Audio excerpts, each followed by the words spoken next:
충동 혹은 본능으로 한다라고 했을 때 짧게는 한 음절, 조금 늘리면 한 단어, 뭐 한 문장, 그리고 나서 그 다음엔 어떤 일이 일어날지 몰라요.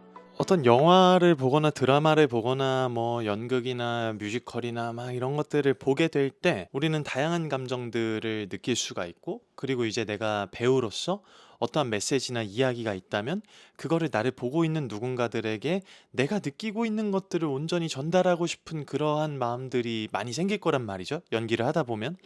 그래서 제가 굉장히 중요하게 연기할 때마다 강조하고 있는 것들이 뭐냐면, 저는 이제 연기할 때 너무나 중요한 거는 메시지를 전달하는 거다라고 생각을 하거든요. 그렇기 때문에 이 메시지를 전달하는 과정에서, 이 메시지는 큰 틀 안에서 보면은 주제를 의미하고, 그 주제를 통해서 지금 우리가 어떤 한 씬을, 내가 독백을 하거나 자유연기를 하면 그 하나의 씬을 지금 보여주는 거잖아요. 그 씬 안에서도 그 인물이 이야기하고 있는 그 상황들을 앞에 있는 교수님들이나 뭐 심사위원분들에게 소개를 하는 거란 말이죠. 그렇기 때문에 이제 메시지를 큰 틀 안에서 보면은 주제라고 이야기를 하기도 하지만, 그 메시지를 통해서 앞에 있는 사람들이 어떻게 느꼈으면 좋겠다라고 하는 것들도 분명히 결정이 되어져야 할 것이란 말입니다. 왜냐하면 이것은 우리의 공연이기도 하지만 오디션이기 때문에 2분 혹은 뭐 3분, 4분, 길어야 5분, 진짜 긴 거죠. 이 시간밖에 안 되는 시간 안에 앞에 있는 분들에게 내가 가지고 있는 나의 가능성과 잠재력, 나의 어떤 상품성을 보여준다는 거는 진짜 어려운 일이에요. 그렇기 때문에 표현에 대한 영역이 굉장히 중요해질 수밖에 없는데, 여러분들이 이제 어떤 극을 보거나 어떤 인물을 연기를 할 때 내가 반드시 전해주고 싶은 메시지가 있는데 이거를 많이 놓치게 되는 경우가 있는 것 같아서, 오늘 여러분들한테 한번 설명을 좀, 소개를 좀 해드려 보고 싶어요.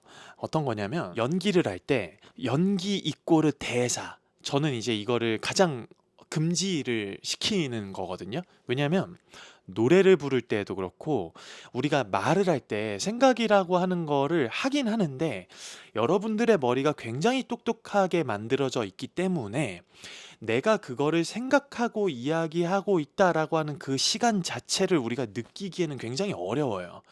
뭐 누가 만약에 우리한테 성진아 너 밥 먹었어? 먹었어 라고 이야기를 할 때 먹었어 라고 하는 이야기를 생각하지 않고 마치 반응처럼 툭 하고 나오게 된단 말이죠. 하지만 실제로는 그 이야기를 듣고 생각하고 반응으로 나오게 되는, 생각하고 이야기하는 게 맞긴 한데 거의 반응처럼 나오게 되는 거란 말이더랍니다. 설명의 편의를 위해서 생각하지 않고 말한다 라고 이야기를 해요. 그렇기 때문에 연기 이꼬르 대사가 아니라, 연기라고 하는 큰 틀 안에 대사라고 하는 그 점이 하나 들어가 있는 거죠. 들려지는 것에 포함을 시키는 거죠. 그런데 이제 여기에서 제가 오늘 강조하고 싶은 건 보여지는 것입니다. 여러분들이 무대를 딱 꾸며주게 될 때 여러분의 자유연기를 심사위원분들이 눈을 감고 그냥 듣기만 하고 있는 게 아니기 때문에 보여지는 것이 굉장히 중요해요. 보여지는 것을 크게는 4개로 소개를 할게요. 동선, 제스처, 표정, 시선, 이렇게 나누어져 있을 겁니다. 가장 크게 이제 우리가 어필을 하는 데 있어서, 인물을 표현하는 데 있어서 크게 써먹을 수 있는 이 4가지예요. 제가 예전에 영상에서 어떻게 이야기를 했었냐면, 여러분들이 이제 어떤 대사를 이야기를 하거나 연기를 하게 될 때 전부 다 계산을 해놓고 설정을 해놓고 있으셔야 된다라고 이야기를 하고 소개를 해드린 적이 있어요. 그리고 나서 이제 그래, 설정이 정말로 중요하구나 라고 하는 걸 여러분들이 아마 많이 아셨을 거라는 생각이 들어요. 근데 너무 계산하는 것처럼 느껴지면 어쩌죠? 여기에 대한 질문이 들어올 수도 있습니다. 그리고 저는 그거에 대해서 궁금해야 된다고 생각을 하고요. 아니, 배우가 뭔가 충동적으로 느껴지는 거에 대해서 자유롭게 표현을 할 수 있어야 되는 거 아니냐? 너무너무 맞는 얘기예요. 나를 도와주고 있는 상대 배우가 있고, 무대가 있고, 조명이 있고, 소품이 있고, 의상이 갖춰져 있고, 메이크업이 되어 있는 상태라면은 더더욱 그렇고요. 그런데 이제 여러분들이 서 있는 무대의 특성을 잘 이해하셔야 되는데, 나는 분명히 상대방을 바라보고 있고, 나는 무언가 여기가 어디다라고 생각을 하고 있는데, 앞에서 나를 보고 있는 사람들은 전혀 그거를 알 수가 없습니다. 알 길이 전혀 없죠. 여러분들은 혼자서 무대를 감당하셔야 되니까요. 무려 2분 혹은 1분 30초 동안요. 그렇기 때문에 이제 여러분들에게서 보여지는 것들이 앞에서 여러분을 심사하고 있는 사람 입장에서는 굉장히 중요해질 수밖에 없는 거예요. 그것조차 정보가 되기도 하고, 그리고 오늘 제가 많이 많이 강조할 감정이 되기도 하거든요. 그리고 충동으로 연기를 하고 본능으로 연기하는 거 굉장히 중요한 거 맞거든요. 근데 여기서 항상 여러분들이 계속 고민하셔야 되는 거는, 그러니까 그 충동이 혹은 그 본능이 누구의 본능인데? 라고 하는 거를 명확하게 인지를 하셔야 됩니다. 나는 나라고 하는 사람의 감각을, 머리끝부터 발끝까지의 감각을 확실하게 만들어 놓고 훈련을 하고 싶어. 그러면 정말로 충동에 의거해서, 그리고 본능에 의거해서 연기하고 반응하고 말을 해보는 것들로 여러분들의 감정선이 머리끝부터 발끝까지 쭉 원활하게 흘러가고 있고 그 에너지를 전달하는 거를 훈련한다. 너무너무 좋은 방법이에요. 그런데 명확하게 해주셔야 되는 건, 인물은 나하고 다른 사람이에요. 여러분이 보면서 그 인물한테서 공통점을 느끼고 내가 이 이야기에 너무나 동화가 되는 것 같아. 그렇더라고 할지라도 그 인물은 나하고 다른 사람이야 라고 하는 걸 명확하게 하셔야 됩니다. 그렇게 해야 나는 이렇게 말할 것 같지 않은데 얘는 이렇게 말을 했네. 그래서 그 사람의 시야에서 그거를 분석하고 표현할 수가 있고, 나는 이 동작을 할 것 같지 않은데 얘니까 얘는 이 동작을 할 수 있어. 우리는 거기에 대한 근거를 가지고 무대 위에서 우리의 동작들을 만들어낼 수 있는 힘을 얻게 되는 거죠. 그런데 이제 제가 연기를 이제 많은 학생분들이 앞에서 무대를 꾸며주시고 연기를 할 때 조금 이것들이 많이 들어가야 된다라고 강조를 하는 게 뭐가 있냐면, 동작이요 여러분, 들려지는 대사를 할 때 그 대사를 서포팅 해주는 거에만 그치면 안 된다는 거예요. 우리가 계산을 하고 설정을 하고 내가 이렇게 이렇게 해서 무대를 꾸며줘야지 라고 하는 것들에서 그 동작을 수행하는 것에만 그치면 안 된다는 겁니다. 한번 예시를 들어드릴게요. 제가 이거 수업할 때에도 예시로 많이 들어드리는 건데, 제가 최대한 표현을 해드릴 테니까 여러분이 한번 상상을 해보세요. 여러분들이 저한테 만약에 이 핸드폰을 저한테 준다라고 한번 생각을 한번 해볼게요. 그냥 이걸 저한테 건네주시는 거예요. 근데 그냥 이렇게 뭐잘 아무렇지도 않게 그냥 걸어와서 그거를 받아가는 경우도 있을 거예요. 그러면 동작과 동선, 오기까지의 그 동선에 그냥 무난하고 무탈하게 끝난 거죠. 그런데 여기에서 쿵쿵쿵쿵 굉장히 기분 나쁘게 팍팍팍 걸어오면서 그냥 굉장히 빠른 걸음으로 어떠한 강한 에너지를 가지고 걸어오면서 갑자기 그 핸드폰을 팩 하고 채가는 거예요. 그러면 우리 기분이 어떨까요? 굉장히 좋지 않겠죠? 기분이 상할 겁니다. 동선과 동작의 감정이라는 게 들어갔죠. 말은 한마디도 하지 않았는데. 이거를 누가 말하지 않아도 알 수 있는 동작이라고 해서 직접적인 동작, 제스처라고 이야기를 하기도 합니다. 근데 여기서 한 가지를 더 추가해 볼게요. 쿵쿵쿵쿵 걸어오더니 그거를 나한테서 탁 채가기 전에 나를 위아래로 이렇게 훑더니 그거를 팍 하고 채가는 거예요. 와, 그러면 기분이 아주 상당히 더 나쁠 거예요. 시선이 추가가 되었죠. 제가 시선을 소개할 때 굉장히 중요하게 설명을 해드렸던 게 있었는데, 내가 굉장히 관심이 많이 가는 사람이라면 우리의 눈이 가까운 것을 보는 것처럼 바뀌게 될 거예요. 내가 굉장히 호감이 가는 사람한테 너 밥 먹었어? 라고 물어볼 때 마치 그 사람이 가까이 있는 것처럼 보면서 말을 한다는 거죠. 그런데 반대로 내가 굉장히 관심도 없는 사람이고 이 사람이 나한테 말을 걸지 않았으면 좋겠어. 그렇게 될 때는 우리 눈이 멀어진다고요. 아, 네, 네, 들어가세요. 네, 식사했습니다. 예, 하고 이렇게 멀리 두는 것처럼 본단 말이에요. 그런데 여기에서 이 사람이 쿵쿵쿵쿵 걸어오더니 팍 채가기 전에 나를 위아래로 이렇게 훑더니 탁 채갔어요, 핸드폰을. 시선이 추가됐더니 조금 더 명확해졌어요. 내가 표현하고 싶은 나의 감정들이요. 그 인물의 감정이 좀 더 명확해진 거죠. 한 가지를 더 추가해 보겠습니다. 쿵쿵쿵 걸어오더니 핸드폰을 채가기 전에 위아래로 나를 딱 훑고 얼굴 표정을 콱 찡그리더니 핸드폰을 팍 채갔어요. 표정이 추가가 됐네요. 이 대사를 통해서 내가 어떤 메시지를 전해주고 싶은가가 명확하게 주어져 있는 상태에서 그 메시지를 나를 보고 있는 사람들에게 제대로 전달을 해주려면 내가 보여지는 것에서 가장 많이 잘 드러낼 수 있는 동선, 제스처, 표정, 시선, 이것들을 어떻게 써야 내가 주고 싶은 메시지가 이 사람에게 제대로 들어갈까? 이거를 여러분들이 설정을 하셔야 되는 거예요. 나는 그 인물이 아니기 때문에 나랑 그 인물이 아무리 공통점이 많더라도 내가 어떤 거를 제대로 명확하게 설정을 해놓지 않은 상태에서 느껴지는 대로만 연기를 한다? 그렇게 되면 여러분들이 매일매일 연습을 하는 과정에서 롤러코스터를 타는 것 같은 느낌이 들 수도 있습니다. 그리고 자의식이라고 하는 애들이 분명히 침범을 해서 여러분들을 괴롭게 할 텐데 충동에 의해서 여러분이 무언가 무대를 딱 꾸밀 때 이렇게 제가 말씀드린 대로 독백 이렇게 대사 딱 늘려놓으면 60초에서 90초잖아요. 그것들을 전부 다 이제 내가 여기선 내가 동선만 쓸래, 혹은 내가 표정만 쓸래, 시선만 쓸래, 혹은 다 쓸래 라고 하는 것들을 전부 다 여러분들이 주고 싶은 메시지가 어떤 건지 정해져 있는 상태에서 그거를 표현하는 도구로 사용을 하는 것이 기본 베이스가 되어 있는 상태에서 그냥 여러분이 그 대사 그거를 표현을 할 때 어떤 충동이 느껴져서 그 충동적인 것들을 수행을 해보셔도 돼요. 그때는. 왜냐하면 그거를 하고 나서 그 다음에 내가 설정해 놓은 것들로 돌아갈 수가 있기 때문에 그래요. 그런데 모든 걸 다 충동 혹은 본능으로 한다라고 했을 때 짧게는 한 음절 혹은 더 조금 늘리면 한 단어, 조금 더 늘리면 뭐 한 문장 이렇게 될 때 충동에 의해서 할 수는 있습니다. 그리고 나서 그 다음엔 어떤 일이 일어날지 몰라요.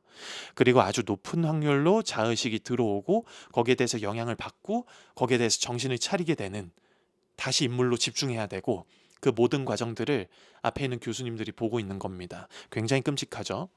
내 오디션이 그렇게 돼서 망칠 수도 있다는 거예요. 이거 제가 너무나 많이 경험을 했었고, 그렇기 때문에 우선 베이스로 깔려 있어야 되는 게 인물하고 나는 다르다. 아무리 공통점이 많아도 나랑 닮은 게 많은 거지 저 인물은 내가 아니라는 거예요.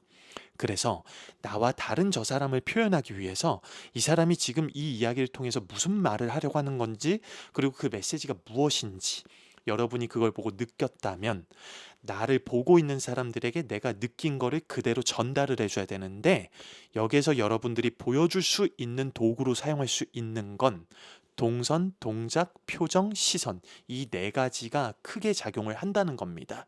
그리고 하나 더 붙이는 거예요. 여기다가 마침내 대사라고 하는 들려지는 것을 입히는 겁니다. 이 두 가지가 시너지를 낸다고 생각을 해보세요. 근데 여기에서 이제 우리 대부분이 어떻게 하냐면 들려지는 것을 주로 사용하면서 보여지는 것을 서포팅하는 형식으로만 쓰는 게 아쉬운 거예요. 왜 그렇게 되냐면 우리가 살면서 내가 이 동작을 취해서 이 사람이 내가 듣고 싶어, 내가 지금 전달해 주고자 하는 이 이야기를 알게 해야지라고 동작까지 짜서 막 사람하고 이야기하는 경우는 거의 없거든요. 그렇기 때문에 연기할 때도 그렇게 접근을 하게 되는 경우가 많다는 거예요. 그거는 나고요. 그래서 거기에서 나타나는 제스처를 뭐라 그러냐면 간접적인 제스처라고 이야기합니다. 직접적인 제스처는 언어가 붙지 않아도 알 수 있는 거고, 간접적인 제스처는 언어가 붙어야만 이해를 할 수 있는 제스처를 의미해요. 그래서 우리 대부분이 일상적인 삶을 살면서 나오게 되는 제스처의 대부분은 간접적인 제스처가 되는 거죠. 내가 영어를 못하는데 미국 타임스퀘어 한복판에 떨어져서 화장실이 너무 급해. 그래서 앞에 있는 사람들에게 내가 화장실이 너무 가고 싶어 라고 막 바디랭귀지를 쓰게 될 때 나오는 제스처가 대부분 직접적인 제스처가 될 겁니다. 언어가 통하지 않으니까요. 그런데 이제 우리는 언어가 통하는 교수님들 앞에서 내가 인물을 연기를 해야 되는 거기 때문에 간접적인 제스처를 많이 쓰시게 될 텐데, 여기에서 내가 전해주고자 하는 메시지를 제대로 전달을 해주기 위해서 내가 쓸 수 있는 동선, 제스처, 표정, 시선, 이 보여지는 것들 중에 내가 쓸 수 있는 게 있지 않을까? 여기에 대한 궁금증을 가져보세요, 여러분. 쓸 수 있는 게 굉장히 많거든요. 쿵쿵쿵쿵 걸어온 다음에 이렇게 눈을 위아래로 이렇게 훑으면서 표정을 찡그리고 핸드폰을 탁 낚아채 가기 전에 뭐야? 라고 하는 그 들려지는 것의 대사를 입혀보면 보여지는 것과 들려지는 것이 시너지를 일으킨다는 거예요. 내가 어떤 표정을 지을지 짓지 않을지 그거를 선택하게 된 다음에 무표정을 선택하셨다면 그건 표정을 사용하신 게 맞고요. 그냥 내가 말을 하는 데에만 계속해서 집중하고 있고 그 말을 전달하는 거에만 집중을 하고 있다. 그러면 아무래도 표정을 쓰지 않았다 라고 이야기를 할 수 있을 겁니다. 그건 아무래도 인물을 표현하기 위한 어떠한 것이라기보다 여러분의 본능과 충동에 가까운 결과물일 테니까요. 그렇기 때문에 보여지는 것과 들려지는 것을 잘 이렇게 합쳐서 내가 전해주고자 하는 메시지를 앞에 있는 사람에게 전달하기 위해서 어떤 결과물을 만들어내야 되는지를 반드시 고민을 하셔야 되고요. 앞에서 그렇게 연기를 하는 걸 보고 있으면은 참 감동스럽습니다. 감동스럽다, 감동받아요. 왜냐하면 그 무대의 정성이 되게 많이 느껴지거든요. 그런데 충동으로 연기하게 되는 경우는 처음에는 이제 강한 에너지나 호흡이나 어떻게 몰입하고 집중하고 있는 그 에너지에 이렇게 고개가 끄덕여질 수는 있는데, 저도 이제 연기를 그렇게 하고 앞에서 보고 그러니까 그게 다예요. 그리고 위험하죠. 왜냐면 그날 그 시간대 그 분들 앞에서 그 무대 위에 섰을 때 나의 충동의 컨디션이 최상의 무언가를 발현해 줘야 만족스러운 무대가 나올 거니까요. 그래서 여러분들의 무대가 굉장히 만족스러우려면 이 인물의 이야기를 전달해 주기 위해서 설정을 제대로 해야 된다는 거고요. 그리고 반드시 들려지는 것이 중요한 건 맞는데 그 들려지는 것이 보여지는 것을 막 그냥 온전히 무조건 넘어서야 되고 지배해야 되고, 보여지는 것이 들려지는 것을 서포팅하는 개념에서만 표현이 되어지지 않았으면 좋겠어요. 들려지는 것에만 계속해서 집중하게 되면 앞에 있는 사람들은 조금은 끔찍한 경험을 하게 되는데, 당일 대사일 때 아무래도 그런 경험이 많고 자유 연기를 하게 될 때에도 우리가 표현하는 자유 연기의 인물들이 뭐 특별해봤자 얼마나 특별하겠습니까? 뭐 무조건 레어하고 유니크한 대사를 찾을 필요는 전혀 없지만 들려지는 것에서만 집중을 하게 된다면 앞에 있는 사람들은 어떤 경험을 하게 되냐면, 여러분들 혹시 그런 경험 해보셨나요? 내 친구가 혹은 뭐 나의 가까운 누군가가 술에 취했어. 그래서 이 사람이 계속해서 했던 말을 또 하고 또 하고 또 하고 또 하고 그래요. 앞에 있는 사람들은 그런 경험을 하게 되는 거예요. 당일 대사를 예로 들어드리면 그 대사를 교수님들은 어떤 대사인지 알고 있고 그 대사를 심지어 내가 결정했어. 근데 앞에서 이야기하는 사람이 준 사람 입장에서는 너 이 대사 너는 어떻게 표현하고 싶어? 여기에 대한 기대감으로 주는 건데, 들려지는 거에만 계속해서 집중해서 그 정보를 주고 이거를 내가 어떻게 해야 될지에만 그 들려지는 거에만 집중하게 되면 그 다음에 또 똑같이 그 다음에 또 똑같이 그 다음 사람도 또 똑같이 이렇게 되면 했던 말 또 하고 또 하고 또 하고 이렇게 되니까 듣고 있는 사람 입장에선 굉장히 피곤해지게 되는 일이 일어나게 됩니다. 그래서 동작에도 감정을 집어넣을 수 있기 때문에 여러분들이 한번 고민해 보셔야 돼요. 동작에도 감정을 집어넣을 수 있는데 내가 동작, 동선, 표정, 시선 이런 거에 그 표현 하나에 그 한 음절 혹은 그 단어 하나, 문장을 표현하면서 내가 이 네 가지 중에 하나라도 계속해서 이거를 집어넣으면서 감정 표현을 하려고 한 게 맞나? 여기에 대한 질문을 반드시 던지셔야 되고, 저는 이것들이 제대로 조화를 이루어서 앞에서 무대를 보여주시는 분은 합격할 수 있는 확률이 정말로 많이 상승한다라고 생각합니다. 왜냐하면 같은 인물을 연기하더라도 자유연기 당에 대해서 다 포함이에요. 그렇게 하더라도 이 사람 연기하는 거 다르거든요.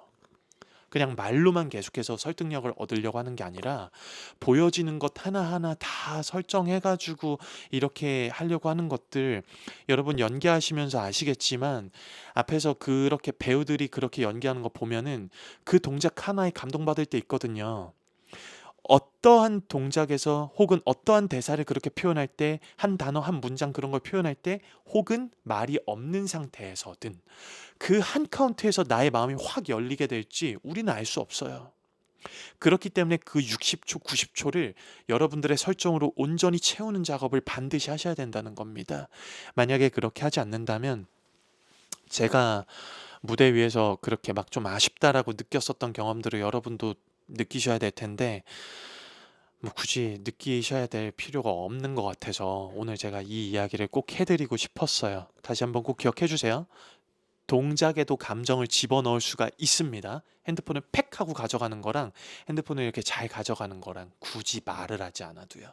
그런데 여기에서 여러분들은 무언극을 하는 게 아니라 대사라고 하는 들려지는 것에 대한 무기가 있기 때문에 그걸로만 승부를 보거나 혹은 보여지는 것이 그걸 서포팅하는 거에만 국한되는 게 아니라, 그래, 이걸 내가 지금 대사를 하기 전에도 혹은 대사를 하면서도 동작으로도 감정을 집어넣을 수가 있으면 훨씬 더 큰, 들려지는 것이랑 합쳤을 때 훨씬 더 큰 시너지가 발현되지 않을까에 대한 기대감을 가지시고, 여러분들이 어떤 메시지를 주려고 하는지 그거를 잘 정리하셔서 앞에 있는 사람들에게 그걸 어필하세요. 앞에서 보는 사람들은 그거에 대한, 여러분들이 그렇게 정말 정성스럽게 설정을 해서 그거를 표현하는데 애쓰고 있다라고 하는 거를 알아요. 그 마음을 알고 있고, 그리고 그거를 얘가 이렇게 지금 알고 하고 있구나 라고 하는 거를 앞에서 보는 사람들 다 알고 있습니다. 보는 사람들은 굉장히 객관적이거든요. 그렇기 때문에 여러분들이 오늘 이것들을 통해서 여러분들의 무대를 조금 더 설득력 있게 잘 만드셨으면 좋겠고, 시험 볼 때 꼭 도움이 되셨으면 좋겠습니다. 자, 19유가 없어서 또 조절에 실패한 것 같지만 즐겁게 들어주셨으면 좋겠습니다. 네, 그러면 전 또 다음에 오겠습니다. 감기 조심하시고요. 시험 준비 재밌게 잘 하셨으면 좋겠습니다. 그럼 축하합니다. 합격입니다.